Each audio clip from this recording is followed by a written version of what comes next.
Hey, welcome to Apes and Capes. If you want to quickly learn about JavaScript, these videos are for you. In this video, I'll cover important topics such as what is JavaScript and why should you care? So what is JavaScript and why should you care? You should care because it is the most used programming language in the world. Because of this, there are tons of resources to help you learn it quickly, like Stack Overflow, blog posts, videos, and websites like FreeCodeCamp, which is awesome. While not the fastest or most efficient language, it is arguably the most versatile and can do almost anything you can imagine, such as making websites, or games, or machine learning, or web scraping, or data analysis and visualization, or interacting with and doing database things. Also, it runs in every browser. And since 48% of all people use smartphones, it runs in half the world's pockets, not to mention computers and tablets. So if you want to write code that is easy for people to use JavaScript. Lastly, it has Node Package Manager, commonly called NPM. This is the world's largest free open source software repository. Amazing.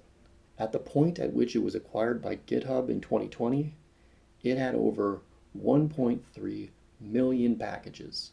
It also gets over 75 billion downloads per month. So if you want to build software quickly, don't reinvent the wheel. There's likely a well-built version of what you need, and all you need to do is install NPM to access those beautiful, bountiful bits. Okay, now that you have a burning desire to learn, what is JavaScript? JavaScript is a programming language, and because it's the most used programming language in the world, it's evolving quickly. And therefore, what it is changing over time. So here goes. JavaScript is functional, some would argue dysfunctional, prototype-based, and now with classes. It's interpreted and often transpiled, and it's dynamically typed, or explicitly typed using TypeScript. It's a lot of things. But what does it all mean? It's functional because functions can be passed around like variables. That's basically it. It's prototype-based because it uses a prototyping system to organize objects hierarchically so that objects can inherit properties and methods from up the prototype chain. This makes it more memory efficient. And as of the ES6 version, it now has classes as well, so you can use all those object-oriented paradigms. It's interpreted because instead of compiling like C or Java, the code's evaluated as it's run. It can also be transpiled and pre-processed using NPM packages like Webpack and Babel, which opens the language up to evolving in ways beyond the formal releases.